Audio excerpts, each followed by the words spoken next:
I just hope. Okay. I gotta go. Okay. Why is the lighting look so weird?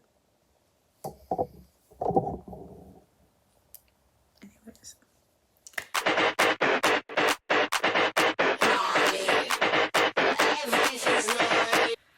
Hello, welcome back to my channel, and as promised, I am going to be talking about Pirates of the Caribbean. Yay! But before I get into my thoughts about Pirates of the Caribbean, make sure to like and subscribe if you haven't subscribed already. Algorithm things. Anyways, let's get into it now. So, a little backstory as to why I'm doing Pirates of the Caribbean. I actually watched the movies for the very first time recently. Yes, you heard me right, very first time. Also, before oh my god, I just realized I meant, oh god, the lighting is so bad. I'm like all over the place, but anyways, at least I'm not filming this at 4 a.m. The only plus side, I guess. But anyways, I watched Pirates of the Caribbean, all the movies for the first time like a couple weeks ago, and then I was like, you know what, I'm gonna make a video about my thoughts about Pirates of the Caribbean, and it kind of coincided with the news that we might be getting a sixth Pirates of the Caribbean movie, with Johnny Depp, Keira Knightley, and Orlando Bloom returning in their roles.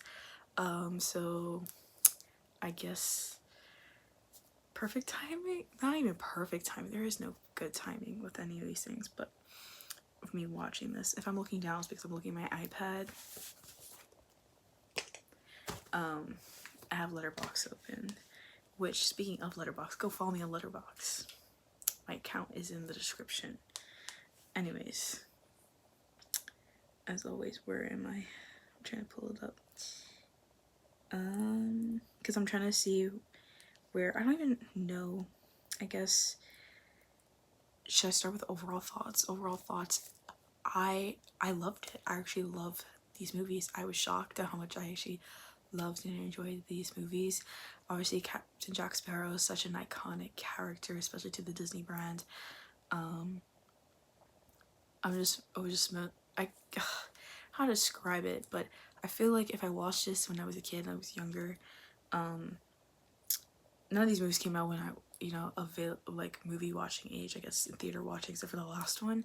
Because I remember seeing the trailers, like watching like TV before them. I was like, oh, I want to go see Pirates of the Caribbean, but like my parents were like, you've never seen these movies, like why are you gonna go see the newest one? Anyways, so we didn't go see it, but yeah, I feel like I would enjoy it more as a kid than I do now, but I still love and appreciate for what it is.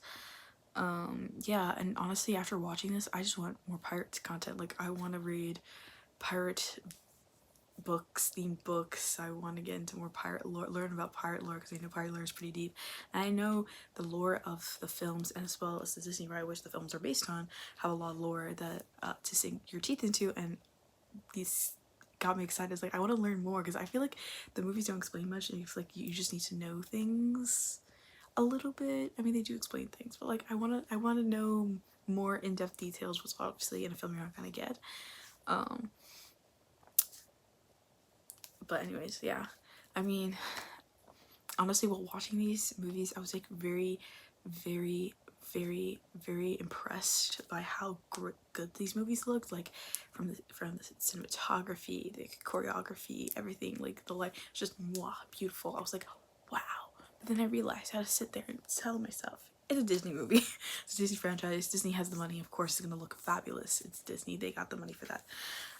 It's not like a different company. Like, but anyways, I guess also just overall general thoughts.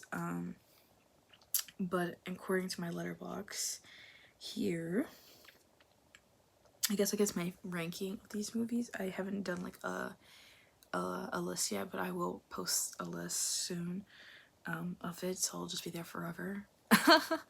But oh my god, ew, that laugh was low-key fake, but it wasn't laughing. I'm nervous laughter, I guess.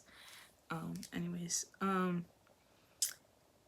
because some of these I gave, okay, so the first movie, The Curse of the Black Pearl, gave a 4 stars, aka an 8. I really enjoyed it because it's like opening up. It's a very good introduction movie. Yeah, I just really enjoyed it. I don't remember much. That's the problem. I just remember it was just a good, it was buttoned up perfectly. It left seeds for future movies, such as the next movie, because they mentioned Davy Jones. You're like, who's Davy Jones? Davy Jones is in the second movie, so I love that they set up a lot for the future of the franchise. So yeah, that's why it's so high. And then the second one, Dead Man's Chest, is a 3.5. Still equally as good quality of a movie.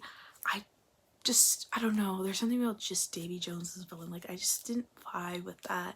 I did like the fact that Will's dad was part of Davy Jones' crew, that whole kind of tragic family storyline curse thing.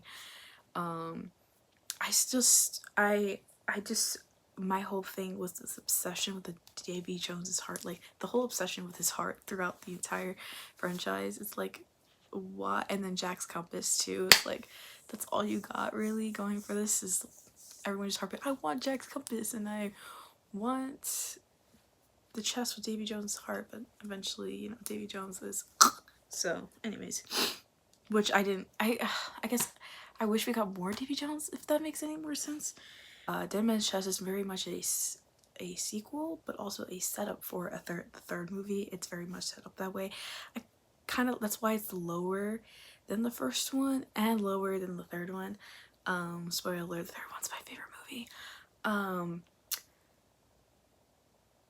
I feel like because it was just so set-up-y, kind of, that I just like, it took me out a little bit, so that's why I gave it a 3.5 star, aka a 7, which is one lower than the first. Now for the third movie, I gave it a 4.5 star, aka a 9 out of 10.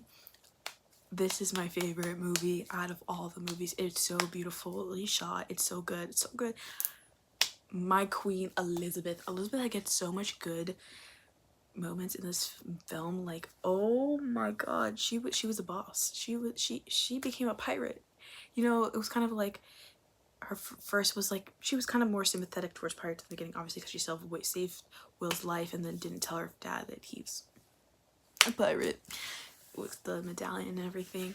So she was sympathetic, was like, oh, I'm taught to hate pirates, but then she became a pirate herself. But you see her progression of her calling to adventure and the sea, and just like, and her just leadership skills in this. It's just like, she had just such a good run, and it was just so good.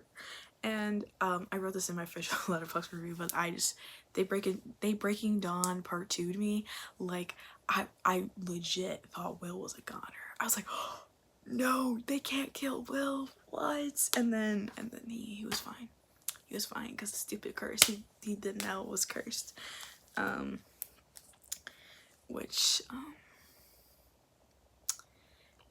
so those are the 3.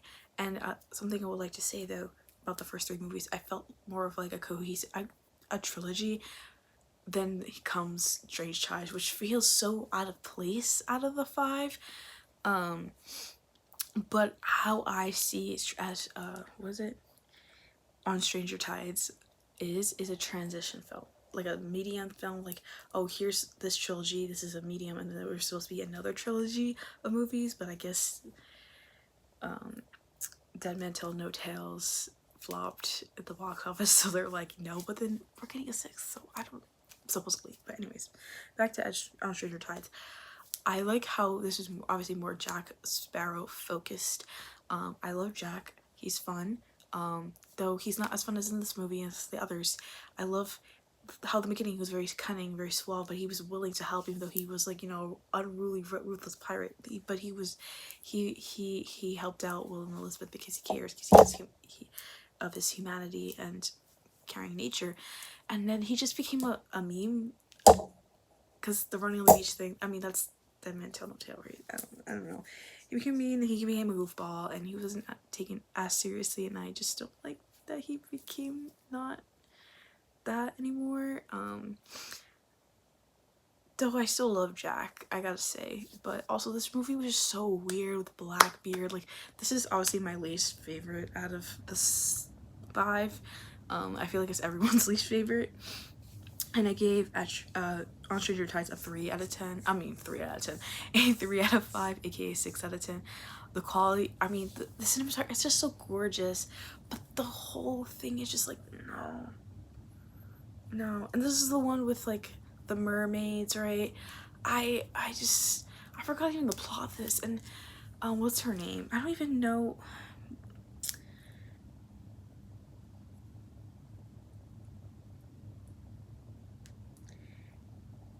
I forgot the character name, but oh my god, what's her name?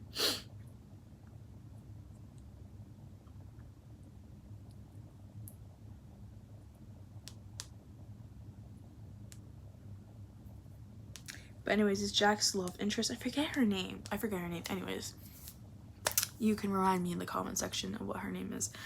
I don't want to pause too long, think about her, but I liked her character. Her being Blackbeard's daughter would have been interesting to see their characters move forward. Obviously, they scrapped that whole idea and her whole character in the next movie, which really pissed me off, kind of, because I was like, you introduced her as her main love interest, and the fact that at the end she was like, I'm pregnant, that means Jack has a kid. Guaranteed Jack has a kid running around, and just like, the kid doesn't show up in this movie, the next movie I should say. And I feel like our character was wasted. Blackbeard was wasted. It's just so weird transition film. It was just a film to make a film, that because people wanted a pirates movie and they just like, here Disney was like, here's your pirates. You didn't specify what you wanted. Here you go. That's what it's giving. And then we come to a close with the 5th and final movie, Dead Men Tell. Oh wait. Yeah. Dead Men Tell No Tales. I just wanted to get that preview, which I've been to Disney a bunch of times, so I know the ride, and that part of the ride, like I love how they used the same audio. I don't know if the audio was from the movie, then they used it for the ride, or the audio was with the ride and they put it in the movie, but it's just so chilling. It's so like, ooh, it was from the get-go from the first movie, and it was kind of like planted the seeds throughout to get to Dead Men Tell No Tales. I gave Dead Men Tell No Tales a 3 out of 10 as well, aka 3 out of 10. I did again, a 3 out of 5, aka 6 out of 10 as well. Though I think I enjoyed it more than On Stranger Tides, but it was still a hot mess. The CGI was a little wonky in my opinion, but and then obviously Jack's whole character being a goofball, not really him. The whole thing with Barbossa, the fact that Barbossa made it to the end really irked me, because it was like, man, he survived all that, and that stupid monkey, though I think that monkey's like immortal now. I don't know, but I was just like, I don't even remember much. I don't remember about the villain, you know, him and his grudge against Jack Sparrow, and the whole thing about shoot, what's his name? I didn't even remember some of these characters' names. That's not good that I don't remember these names. Shoot.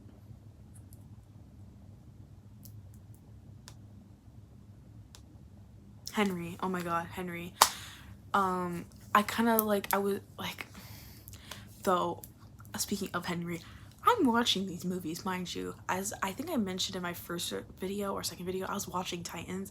So before I watched all these movies, honestly, I'm still currently in the middle of watching Titans. I click on the movie, Brenton Thwaites. I did not know. I was like, Nightwing. I was like, damn, I did not know he was in this movie. And he was so charming. I loved him. I loved Henry. They try to definitely make him into Will, and I just like, and him with holding with Jack, I don't know. And then Barbossa's daughter, I forget her name. What's her name? Karina. Karina, she was. They try to make another Will and Elizabeth, but it wasn't working. It really wasn't working for me. But I like the fact that Karina was Barbossa's daughter. I kind of figured out, obviously, when they say, "Oh, my father," and then Barbossa obviously was very. The audience knew before she did, and everything. But yeah, the last few minutes, like the underwater stuff, was pretty cool. I liked it a lot. But yeah, I feel like it was just a whole like mess, and then it's like, oh, they had to destroy the trident and yada yada, but it then set the villain free is basically what he wanted, to get revenge on Jack for making him like that. It's just so, I don't know, it's just. And then obviously the final shot, I think, of Jack in the Boat was like, yes, the shot gave the vibes like, this is the closing, this is it, this is the last time you're ever gonna see Jack Sparrow and the Pirates of the Caribbean franchise. This was supposed to be a neat little bow, and it kind of gave that vibe, but at the same time it was just kind of disappointing in a way, though the last two films were not the original three, obviously. Oh my god, my brain, no function, no functioning up here sometimes.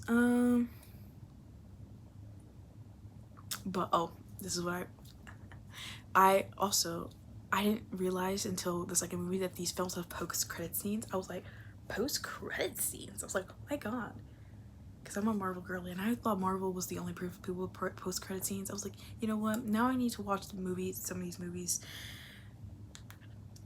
through, older ones, because newer stuff I do because everybody got post-credit scenes. Sinners had a post-credit scene, the Sonic movies have post-credit scenes, literally everything has post-credit scenes now. So I am on the lookout for post-credit scenes now. I'm very much aware. It's like, damn, this is not, it's a Disney thing, but not a Disney thing, it's everybody thing. Post-credit scenes are fun. I really liked the or even, I don't know if it was a post-credit scene per se, but like the ending of, you know, Will and Elizabeth getting reunited. I was like, yes, yes, yes, yes, yes, yes. I was like, I'm so happy, so happy, and the whole family back together. But oh, the post-credit scene was basically setting up another film of him with the nightmares, and I was like, I see where we're going with this. Though it says, it laid for potential of people like, oh, like this was gonna be the end, but if you want more, we got a storyline for y'all if you want it. That's what it was giving, and hopefully we get a continuation of that. We get Brenton Thwaites back, I guess, as Henry, because why wouldn't their son be in the movie if they're gonna be in it? You know. I just, yeah. But you know what I want if we're getting the second movie? Captain Jack Sparrow's kid. That's a plot point that I hopefully doesn't get erased, because I feel like that then Stranger Tides means nothing except for like the post-credit thing, whatever, that we're going about the trident. But anyways, it'd be really cool. Honestly, it'd be kind of fun if he was a girl dad. I'm not gonna lie, I vision Jack Sparrow as a girl dad. It'd be really fun if he has, his daughter is like very similar to him, and she's very free spirited. Is that a proper term? I don't even know. But she's strong, she's a pirate, she's cool like her mom, but she's like kind of goofy at the same time, but she's there to have fun. That's what she is. She's there to have some fun. I guess that's what I want. But anyways, I've been yapping for way too long. But yeah, my pirates. So I guess my final ranking of, I guess, my favorite to the least favorite would be at Oddworld's End, number 1. Number 2 is The Black Pearl. 3 is Dead Man's Chest. 4 is Dead Man Tale No Tales, and then 5 is On Stranger Tides. That is my official ranking of favorite to least favorite, best to worst, in my opinion, whatever you want to take it, of the Pirates of the Caribbean franchise. Anyways, if you made it this far, thank you for watching me yap again, because I love to yap, clearly. So yeah, God, I never know how to end these videos, not gonna lie. It's really hard for me. But yeah, hope I catch you guys in my next video, which may or may not be superhero related again, because I'm seeing Fantastic Four this week, so maybe a video's coming sooner than you think. Maybe, just maybe. Anyways, XOXO from this tapped out, tired of yapping fangirl. Yeah, I think that's it.